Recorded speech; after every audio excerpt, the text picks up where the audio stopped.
Welcome to Meet the Press Now. I'm Kristen Welker in Washington. And if it's Tuesday, it's the biggest primary day of the year so far. Voters are heading to the polls in 6 states today with key tests of President Trump's grip over the Republican Party ahead of the midterms. The president is devoting significant resources to stamping out dissent within his own party and wielding endorsements as a cudgel, including with a surprise announcement today, a bombshell about the battle for the Texas Senate.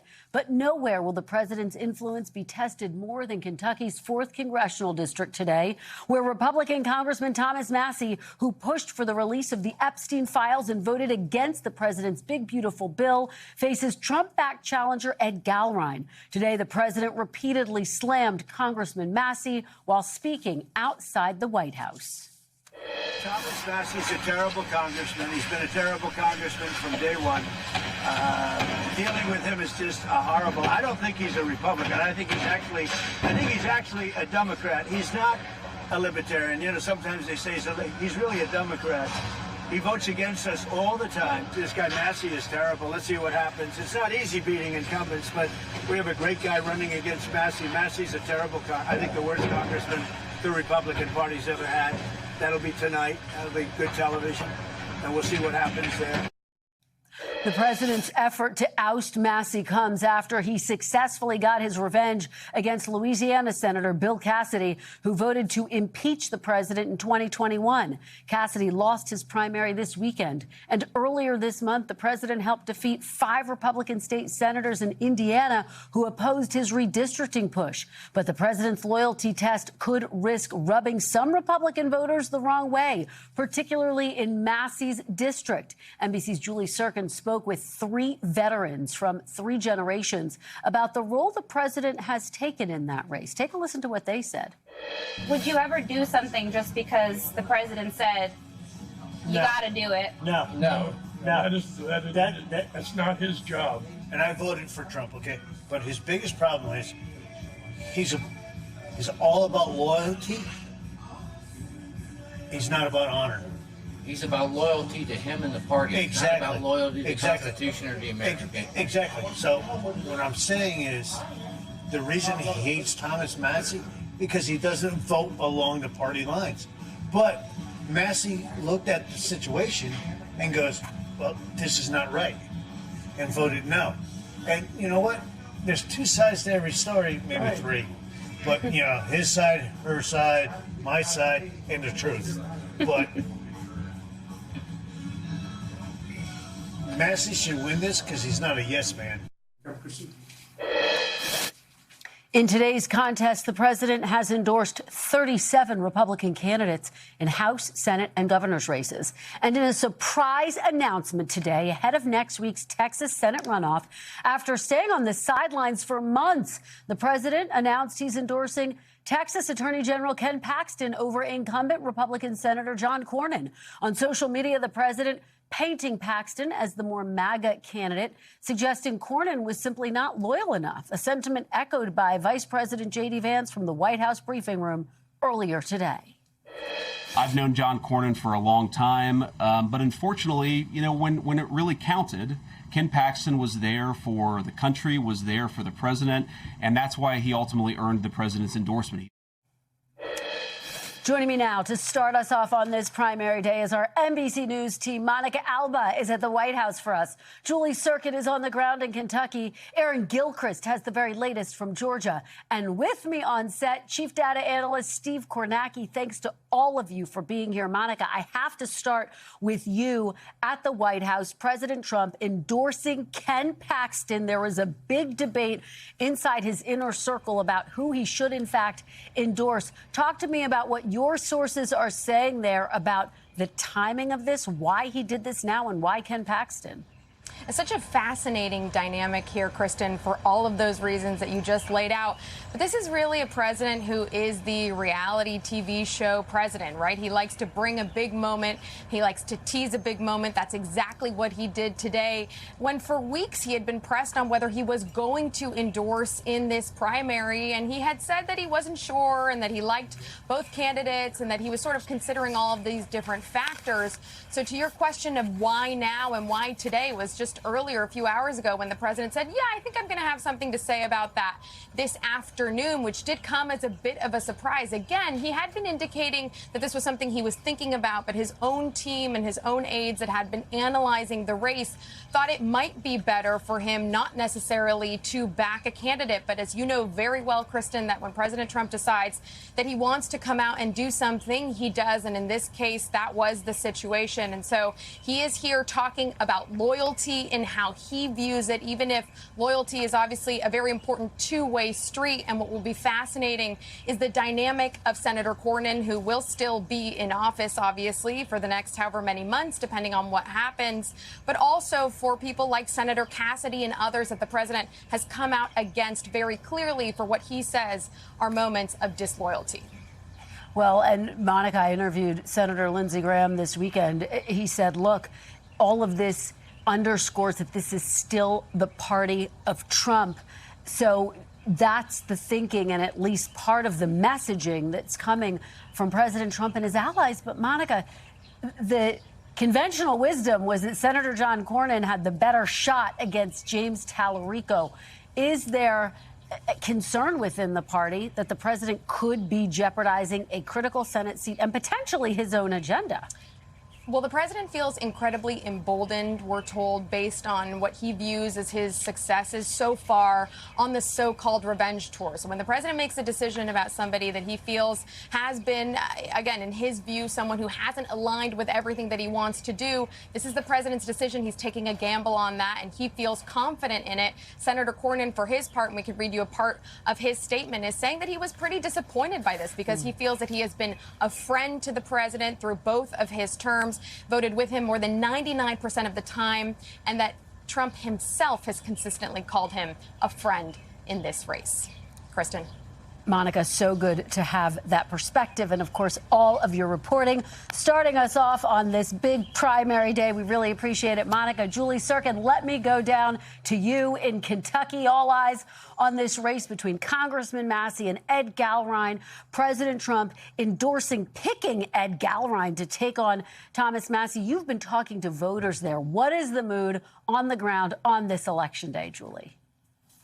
You know, Kristen, I don't remember another race that I've covered where 2 hours from the polls closing, and I think we still don't really have a sense as to whether Congressman Massey is going to stick this out or whether it's going to be Ed Galrein's race to lose. And it's because people here feel like they don't want to be told what to do. There's been a steady stream of voters coming into this polling location. We're in one of the more populous areas of this district in Hebron, Kentucky. I talked to one voter, for example, who told me they're not comfortable speaking on camera about it, but they're going to vote for Ed Galrein because of the war in Iran. They filled up their tank this morning. Yes, their gas is more expensive, but they feel like it's worth it. You contrast that with a number of very enthusiastic Massey voters that I talked to outside of this polling location today. Watch what they had to say.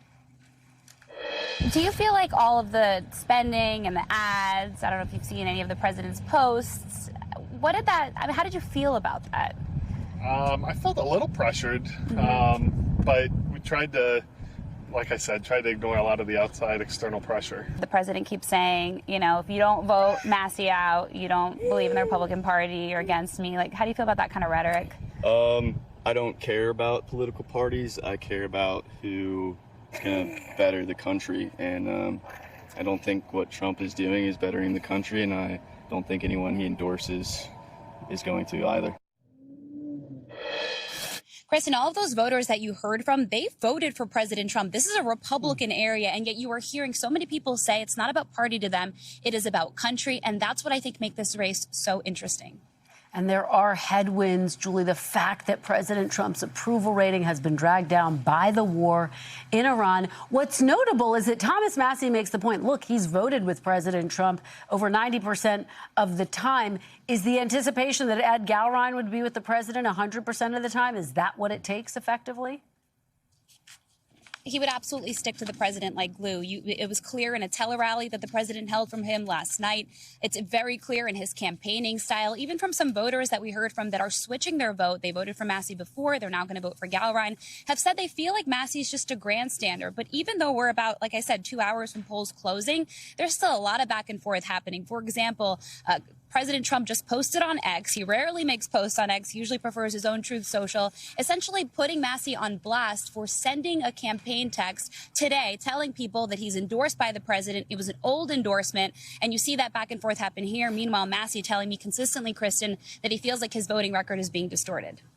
All right. Well, I cannot imagine a more exciting race, a more exciting place to be. Julie Sirkin, we're going to be talking to you throughout this evening, throughout our special coverage. Thank you for being there and for your great interviews. Really appreciate it. Aaron Gilchrist, let me head over to you in Georgia. So we're talking about the president's influence.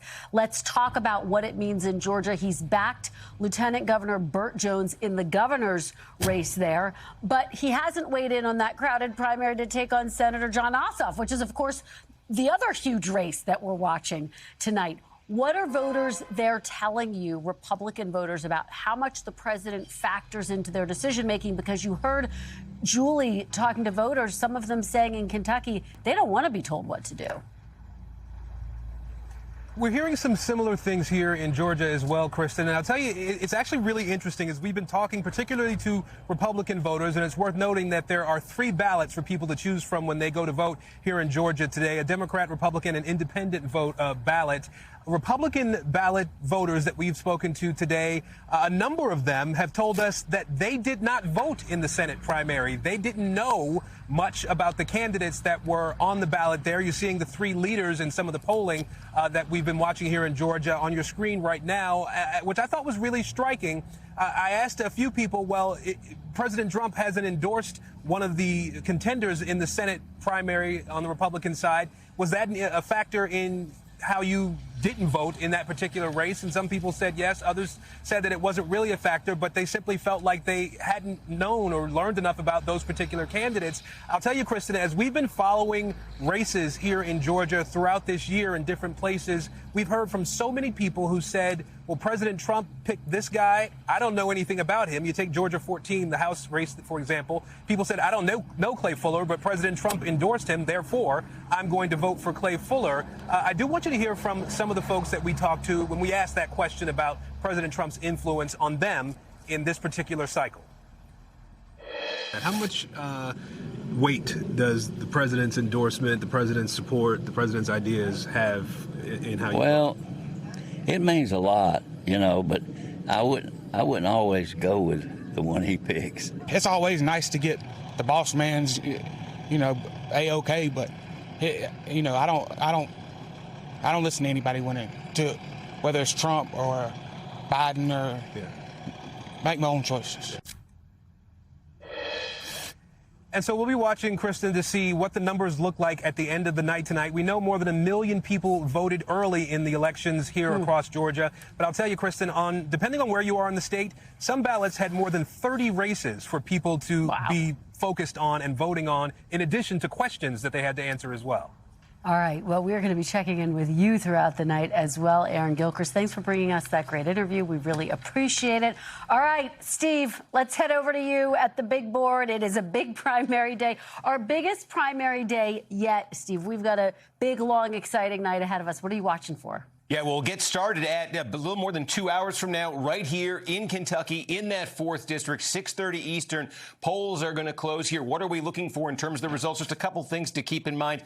A lot of the vote in this district is going to come out of right here. These 3 counties, these are the Cincinnati suburbs. About half the vote's going to come out of there. Also have the Louisville suburbs, some of the Louisville metro area. Probably about a quarter of the vote is going to come out of there. And a lot of rural counties, too. This really goes all the way almost out to the West Virginia border. But what's interesting about this district is this district, as it's currently constructed, back in 2016, when Donald Trump first ran for president, he won the Kentucky primary that year. He defeated Senator Ted Cruz, but he lost this district in 2016. Those Cincinnati suburbs in particular have kind of a pronounced libertarian flair to them. It's where Senator Rand Paul is from. So if there's one district out there where a candidate like Galrine, you know, who has earned Trump's ire for sort of being getting in the way on procedural matters for House Republicans, you know, Galrine raising sort of libertarian objections there. If there's a district that might be might be sympathetic to that, it would probably be this one. And if Gowrine is able to win tonight, on the other hand, boy, that would really be a statement of the power of that Trump endorsement, even in political terrain like this, that's sort of libertarian friendly. So big early numbers, I think, potentially coming out of there. In another place, relatively early, 7 o'clock Eastern time, and the vote should start to come in pretty fast in Georgia. It is that Senate primary in Georgia. They remember, unless somebody gets an outright majority tonight, you're looking at a runoff here between the top two. The dynamic here in the final days, Collins has been leading in most of the polling in the last week or two, as Brian Kemp, who's endorsed Dooley, has gotten more involved, more visible here. Dooley has been moving up in some of the polls, so that's sort of the dynamic, at least coming into tonight. Yeah, it's one of the things we're going to be watching very closely, that former football coach. In fact, a lot of people surprised at just how involved Governor Kemp has been. Let me ask you about Democrats, because we're sort of looking at Philadelphia suburbs, some of those districts in Pennsylvania, to get a sense of where the Democrats might be strongest as they head into the fall. Yeah, I mean, look, there's a couple aspects with the Democrats here. There's the Philadelphia suburbs. We could take you up to the 7th district.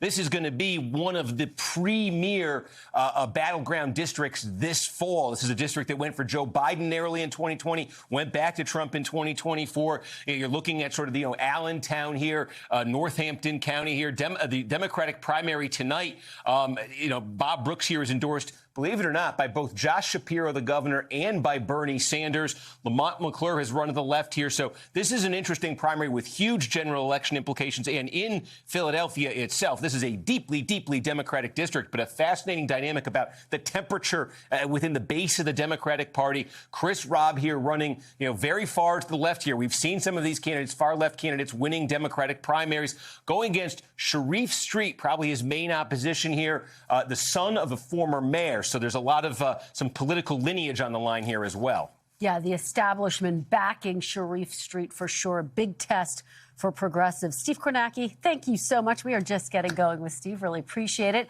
Steve is going to join me and Hallie Jackson tonight for our special primary coverage. Tonight, starting at 6:30 p.m. Eastern, streaming right here on NBC News Now. You don't want to miss it. We do want to turn now to some breaking news and the latest on that deadly attack at a mosque in San Diego, with investigators now looking for a motive for the shooting, which left 3 people dead. Police and community leaders spoke just a short time ago with an update on the investigation and more information about the victims and the 2 alleged gunmen, both teenagers who were found dead nearby from what authorities believe were self-inflicted gunshot wounds. Authorities describing all 3 victims' actions during the shooting as heroic. Here's some of what we heard from the San Diego police chief as he described the actions of the security guard as he engaged the gunman. He immediately observed the threat to everybody at the mosque. He began to engage them with gunfire. Both suspects returned fire. You can see the security guard reach for his radio and put out the lockdown protocol. His actions, without a doubt, delayed, distracted, and ultimately deterred these 2 individuals from gaining access to the greater areas of the mosque where as many as 140 kids were within 15 feet of these suspects. Now, officials have identified the victims, which, as you heard, include the security guard as well as a community leader who managed the mosque for 40 years and another community member whose wife is a teacher at the center. NBC News national law enforcement and intelligence correspondent Tom Winter joins me now. So, Tom, what are investigators saying about a potential motive at this point?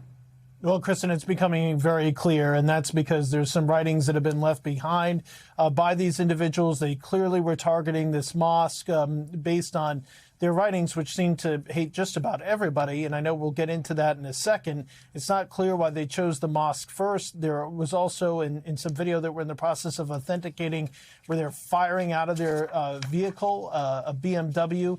And it was referenced yesterday in the press conference that they appear to fire at maybe a local landscaper. There's also references to possible multiple locations that they were considering.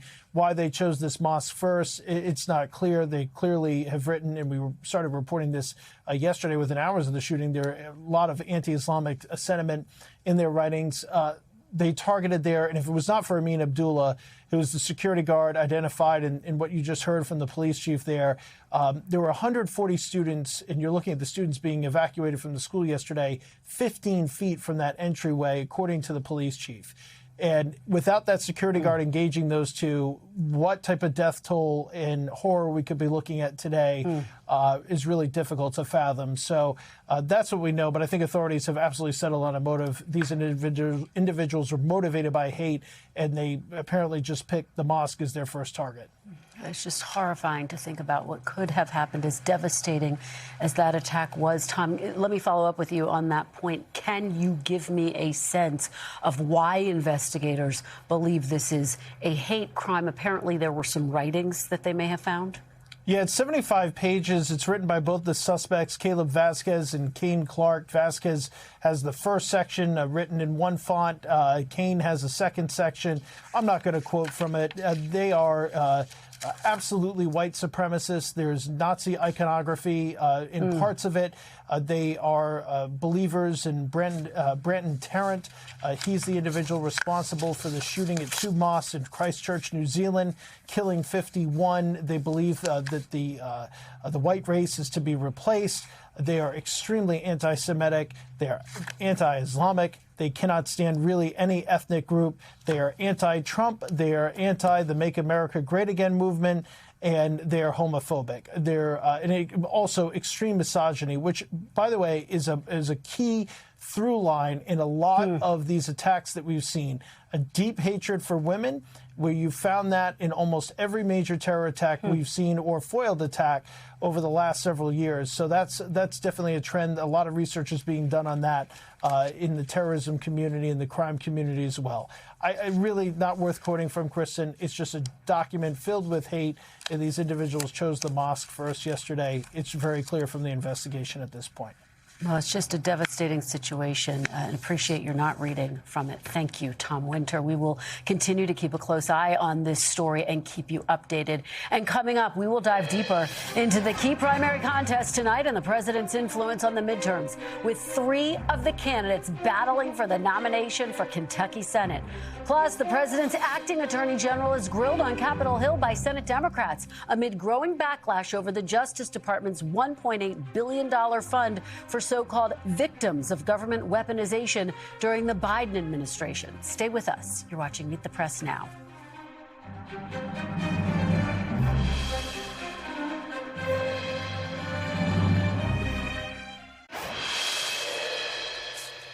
Welcome back. As we've mentioned, the biggest primary race of the night is Kentucky Republican Thomas Massie's fight against a Trump-backed primary challenger. But we're watching plenty of other races as well, including both parties picking their candidates for the seat that's been held by Kentucky Senate Republican Senator Mitch McConnell since 1985. Now, on the Republican side, President Trump endorsed Congressman Andy Barr over a McConnell protege, former State Attorney General Daniel Cameron. And joining me now is the former State Attorney General, Daniel Cameron. Thank you so much for joining me. I really appreciate it. Kristen, thank you as well. And just one editorial edit. Andy Barr is the candidate that's backed by the McConnell machine here in Kentucky. But thank you so much for having me on. Well, thank you for being here. Well, why don't we start right there? You and Andy Barr are both, to some extent, trying to distance yourselves from Mitch McConnell. What is your strategy to win in these final hours? Well, look, my strategy has been pretty clear from the very beginning, which is to talk about the issues that the voters care about here in the Commonwealth and base it off a track record that I've had as the Attorney General, standing up for constitutional rights, helping bring in nearly $900 million to the state to fight the opioid epidemic, and standing firm for our law enforcement community. They know that When there are challenges that exist, I'm going to stand firm for them. And it's why I've been endorsed by over 100 law enforcement officials. I've got more Kentucky endorsements than any other candidate in this race. And I'm building a coalition that is going to allow us not only to win tonight when they tally the last vote, but also in November, which is ultimately critical to our chances for Republicans across this great country. How do you win without President Trump's support? Everyone was reminded of the weight of that over the weekend when Senator Bill Cassidy didn't make it to his runoff. Well, what I have been encouraged by, Kristen, is the sheer amount of outpouring of support that we've seen as we've wrapped up our statewide tour. I ended it in my hometown of Hardin County last night, and at every stop, people were saying, Daniel, we've got your back. We know that you are the best candidate to represent change in Washington. Congressman Barr has been there 14 years, is asking for another 6. I'd be a new face, someone with a young family who recognizes the importance of standing firm for the men, women, and children of all 120 counties. I'm beholden to the people of this great Commonwealth. I don't have the big banks and big pharma and big business that are supporting me, but who I do have supporting me are the men, women, and children of these 120 counties. And that's why I'm convinced that, again, when the last vote is tallied, I'm going to be the Republican nominee for the United States Senate. Well, let me ask you about one of the big issues, the backdrop of every race, quite frankly, which is the economy, the number one issue for voters. New polling shows that the president is down 42 points on his handling of the cost of living. As you know, President Trump was elected on a promise to bring prices down. Do you think he broke that promise to voters? Look, I stand with President Trump and the America First agenda, and it's one that, let me just give you a few snapshots of Kentucky.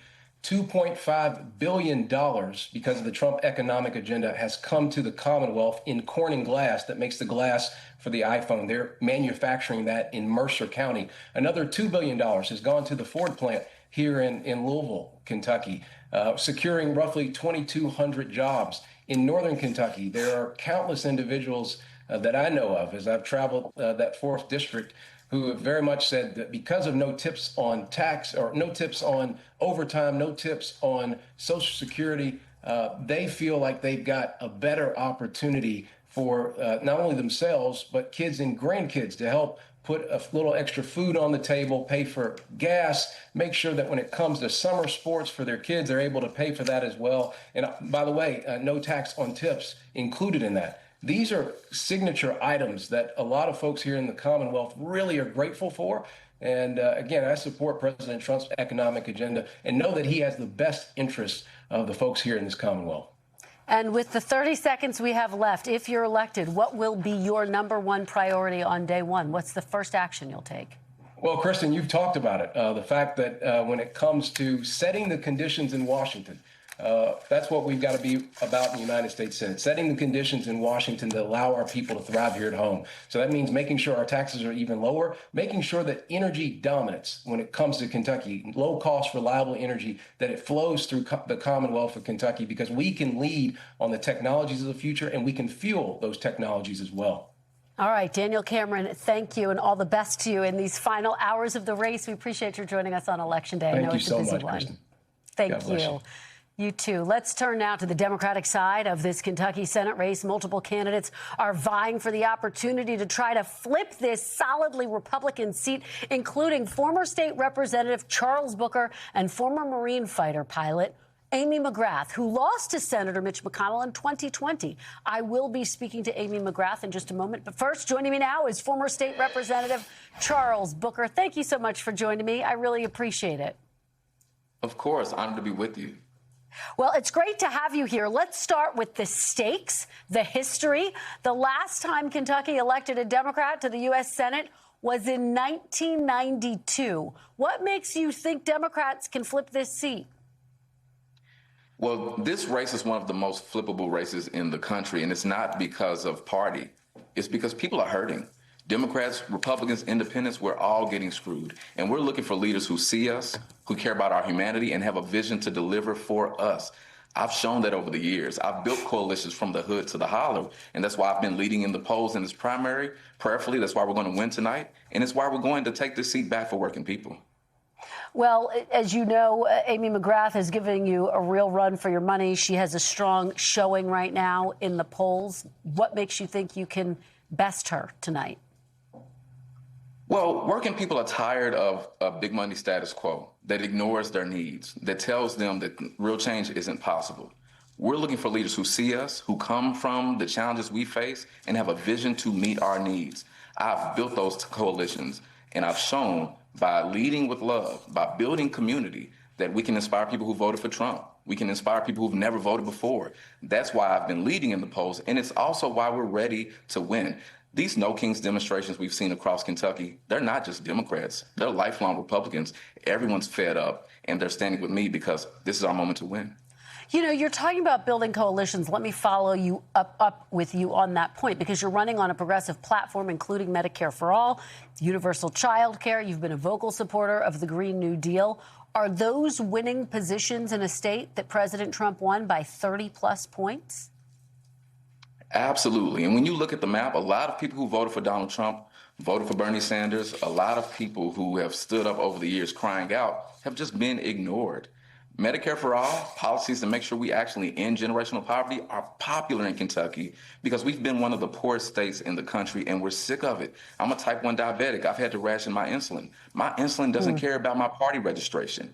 We need leaders that can meet the moment, and that's what I've shown. Even saying that if you're working across the aisle, for instance, I've stood up to folks like Congressman Thomas Massey to say that if you're going to fight for Kentucky, you're going to find a partner in me. We need that now more than ever, and I'm honored to help tell the story about regular people fighting back. I do want to talk to you about the number one issue for voters, what you're talking about, quite frankly, the economy. I'm going to put up some numbers for you. Voters clearly frustrated with President Trump and Republicans on the economy, but Democrats are not doing much better. Why do you think that is, and what do you think you can realistically do to turn it around? Well, the fact of the matter is we need change, and we need it yesterday. And what we're seeing across the country is a lot of regular voices that are calling out. You can call it affordability, call it what you want. We have been suffering. And if we can find money for endless war for Donald Trump, we can find money to make sure our children have food to eat, that we have the health care we need in the wealthiest country in the world. I'm running a campaign that is not built on excuses. It's built on the power of regular people coming together to bend the arc of the moral universe toward justice. We need real leadership, bold leadership right now. And by replacing Mitch McConnell with a fighter for regular people, we can do just that. You know, you've called for President Trump to be impeached. If you were elected to the Senate, how much of a priority would that be for you? Because I've spoken to some Democrats who say it is time to move on from those types of fights. Well, I speak the truth. And the truth of the matter is we need leaders who care about us, who won't sell us out, who will lift up our needs and will deliver for us. So if the President of the United States is violating the Constitution, we call that out. But my priority isn't just about tearing down the president. It's about lifting up all people. That's what this moment requires, and that's why we're inspiring so many people to get out, to vote, to organize, to make democracy real. That's what we need right here at home. I'm delivering that in Kentucky, and that's why we're going to win. All right, Charles Booker, thank you so much. All the very best to you in these closing hours of the campaign. Really appreciate your joining us. Of course. Thank you.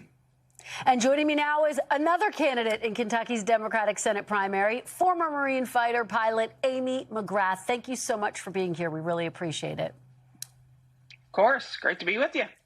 Well, it's great to have you. I have to start with the same question I just asked your opponent. It has been more than 3 decades since a Kentucky Democrat was elected to the U.S. Senate, and you actually lost to Mitch McConnell by almost 20 points in 2020. What makes you think this is your moment to win, to flip this Senate seat?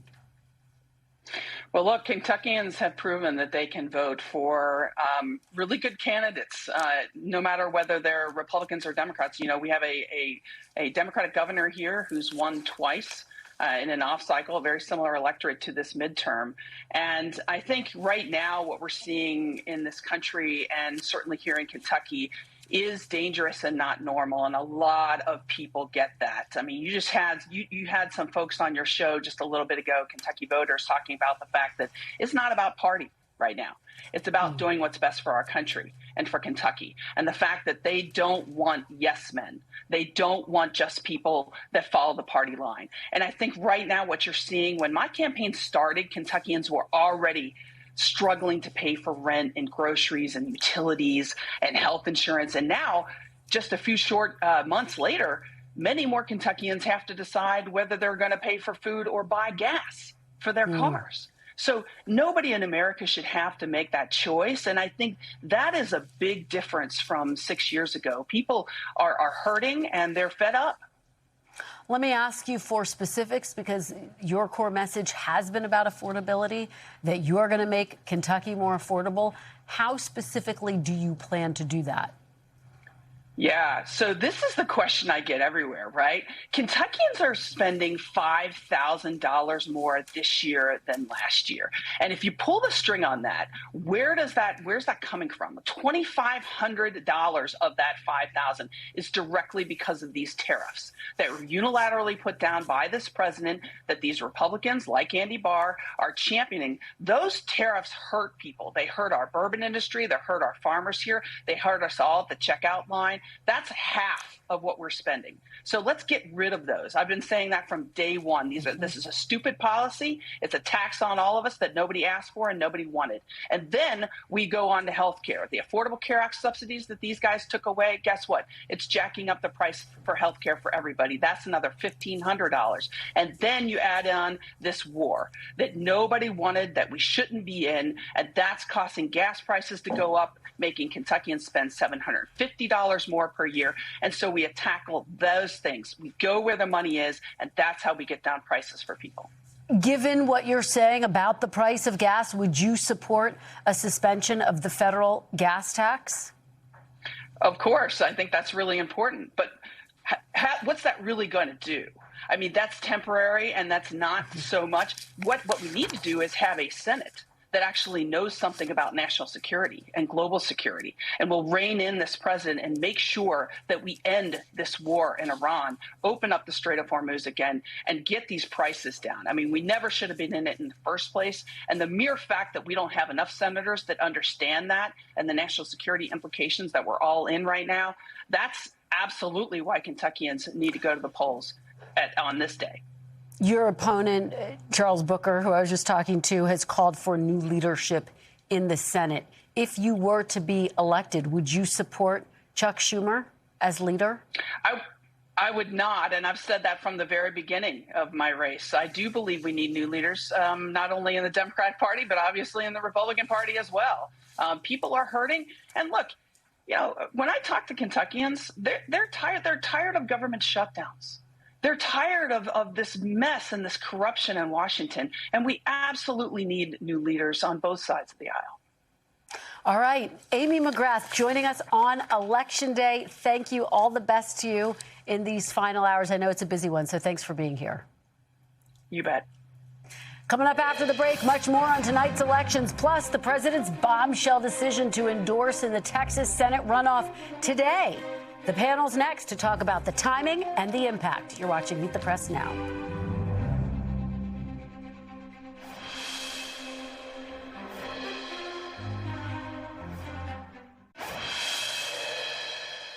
Welcome back to Meet the Press Now on this critical midterm primary day. Joining me now is the panel: Molly Ball, veteran political reporter; Archie Siddiqui, Democratic strategist and founder of Bellwether Government Affairs; and Stephen Hayes, editor and CEO of The Dispatch and an NBC News contributor. Thank you all for being here on Election Day. Can't imagine a more exciting day. This is our biggest primary day, Molly, to date.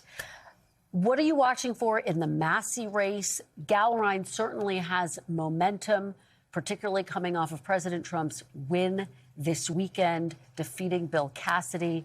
Do you think Massey can pull off a win? It's certainly possible. I mean, the polls have been sort of all over the map. You know, I know that we pundits sound like a broken record, always saying this is a test for President Trump. But once again, it is a test of President Trump's juice with that Republican base. And the Massey situation is quite unique, in part because it is a much more ideological contest, even though I think the thing that really set President Trump off in this case was the Epstein files. They have been ideologically at odds on tariffs and on other matters where, Massey is that sort of pure of heart libertarian. And he has been very aggressively against President Trump, whereas a lot of these other candidates that Trump has gone after, they have tried to sort of play both sides, try to say, oh, I like the president just fine. I don't know why he's so mad at me. Massey really hasn't done that. This has been, they've both really locked in on this. And so, he's a really unique figure, but it's also a unique political climate for this president, right? When you see other highly ideological actors in that MAGA space who have become disillusioned with the president, even if the overall voting base hasn't. And so that's why this is such an interesting primary, and I really do think it could go either way. It is just going to be a fascinating few hours as we watch to see who actually pulls out a win here, Stephen. The fact that Kentucky is so unique, we've heard some voters who say, I'm a Republican, but I don't want to be told who to vote for. There is an independent streak that makes Kentucky unique. How do you view these final hours? Yeah, I mean, look, this is the state that sends Rand Paul back to the Senate, right? It very shares policy views with Thomas Massey repeatedly. I do think Molly's right. What will be interesting is to see whether somebody who's unapologetically opposed to Donald Trump, probably more than just about anybody else, can make a case, can sort of stand his ground. And on the strength of his incumbency, his ground game, he has been there for a while. He has built an organization throughout the district that I think could help him. Whether that can withstand the overwhelming power of Donald Trump and his endorsement. I do think it's interesting that at this moment, we're talking a lot about President Trump's strength with the Republican base. That comes at a time when he is cratering with everybody not in the Republican base. Independents, strongly opposed to the president. Democrats have been opposed to him forever. This is a really interesting moment because he's so strong with that Republican base, as we're seeing in other contests, but very few other people like him. Yeah, and it could just come down to the independents, the moderate Republicans in November. Archie, I want to get your reaction to some polling. This is by the New York Times. Let me put it up. It shows Democrats with an 11-point edge on the generic ballot. But the same poll shows that more Democrats are actually dissatisfied with their own party compared to Republicans.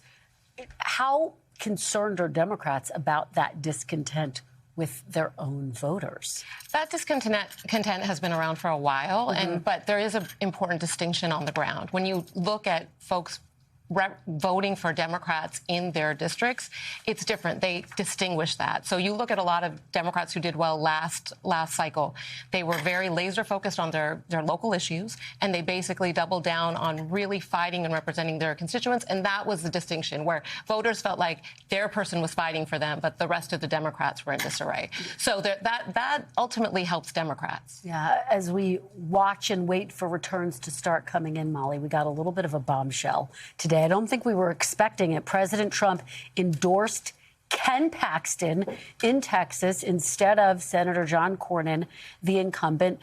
Ken Paxton has been beset by controversy. John Cornyn's tried to make the case about that, and yet Paxton is viewed as a more MAGA candidate. And so ultimately, President Trump went in that direction. What are you hearing in terms of the reaction and fallout so far? Well, the Republicans in Washington, D.C. are wailing and gnashing their teeth for sure, right? I mean, there's no ambiguity about it. The entire Republican establishment, particularly the Senate Republican caucus, the NRSC, has already spent a bunch of money on this race. And so this is going to give them a whole lot of heartburn. We know that right after that first round of the primary, Trump came very close to endorsing Cornyn, and Paxton talked him out of it. And so this is something that President Trump has been stewing over for months now. And he finally ultimately decided to make the leap and to go basically where his base is, because that has been the problem for John Cornyn in Texas, is that the MAGA base, despite all the scandals, or maybe because of all the scandals, who knows, they love Ken Paxton. They don't love John Cornyn.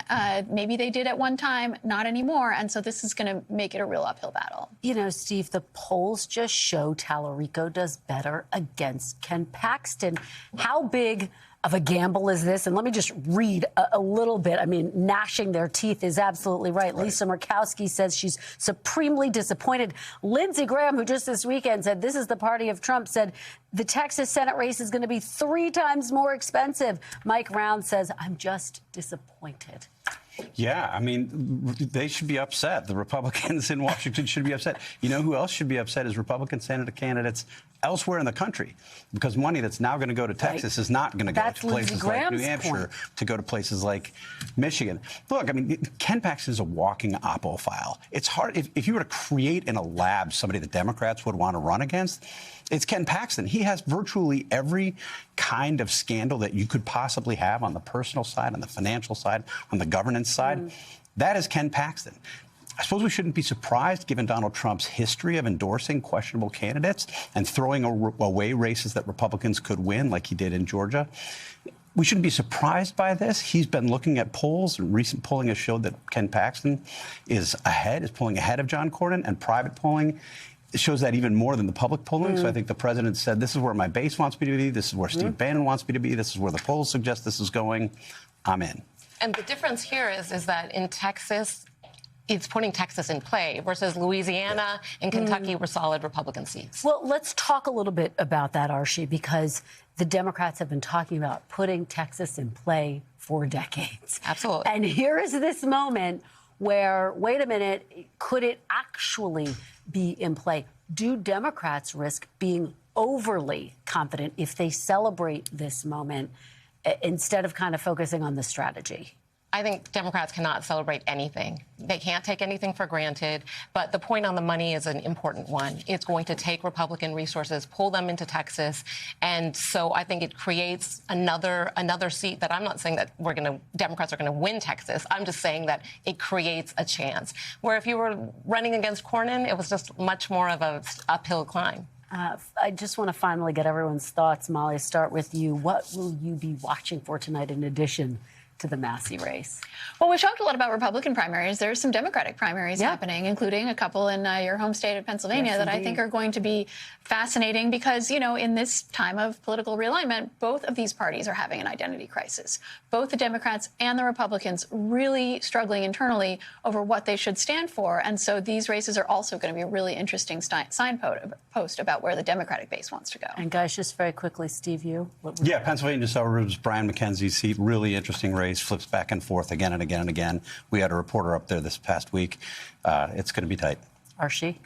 I think that it's going to be this whole Democratic Party infighting. I think that's actually a strong thing for Democrats in the sense that it's the bluest of blue of districts, so it doesn't really matter in the midterm race. So either way, Democrats are in a good position. All right, guys, great conversation. Exciting night. Thanks for being here. Really appreciate it. Molly, Archie, and Stephen. Coming up next, Acting Attorney General Todd Blanche spars with Democrats on Capitol Hill over the Justice Department's so-called anti-weaponization fund, as Republican Senate Majority Leader John Thune also signals his frustration with the fund. We'll explain. You're watching Meet the Press now.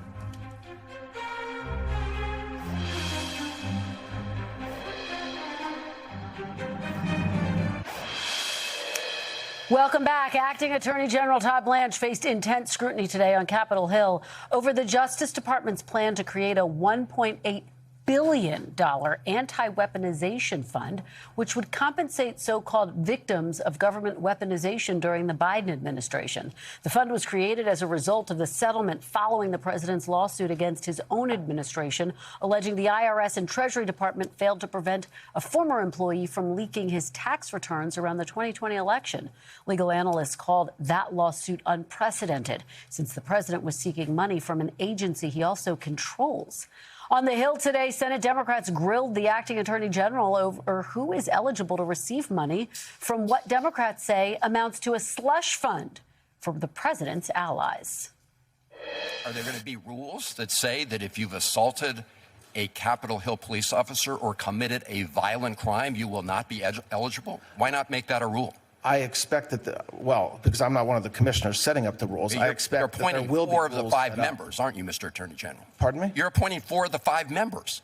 I am appointing You can all 5 certainly members. set up the rules. I would hope you would make a rule that anyone convicted of assaulting a police officer or a violent crime is simply not eligible. I just have to tell you, this is corruption that has never been more blatant or more widespread.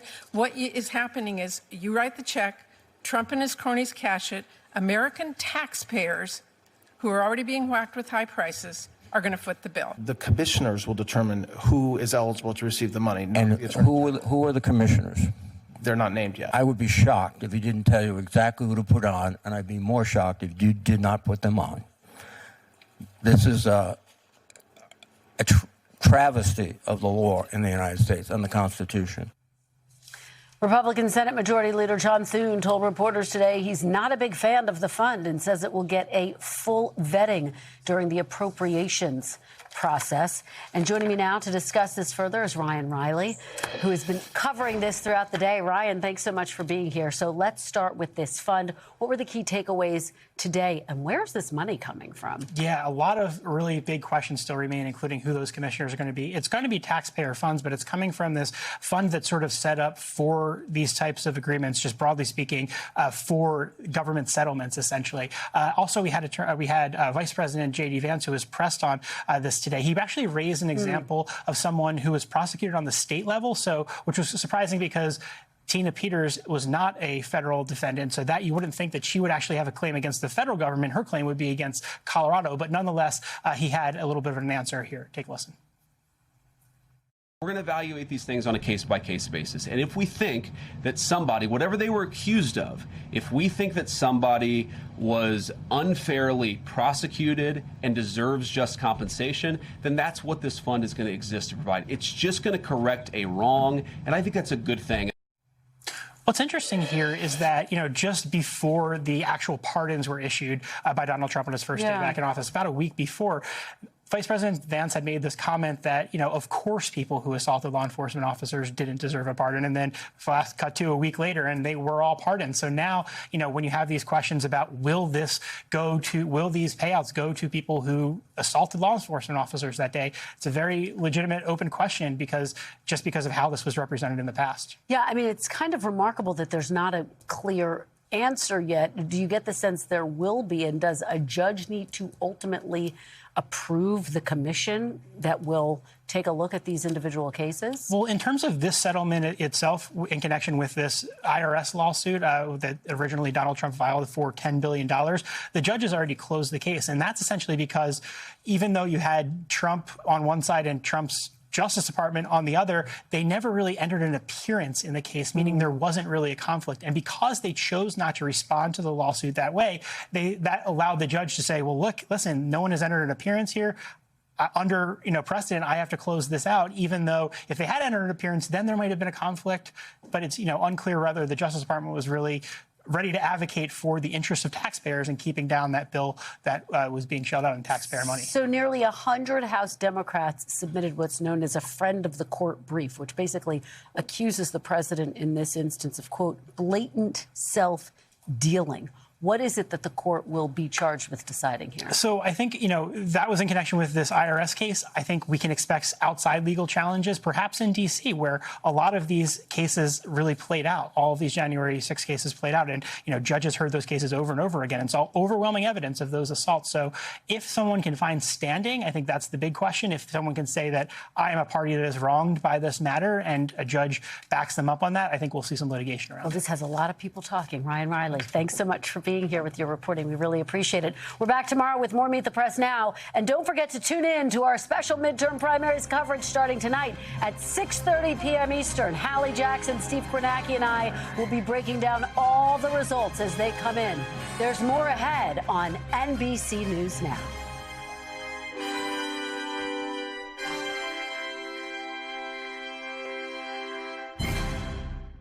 We thank you for watching, and remember, stay updated on breaking news and top stories on the NBC News app or watch live on our YouTube channel.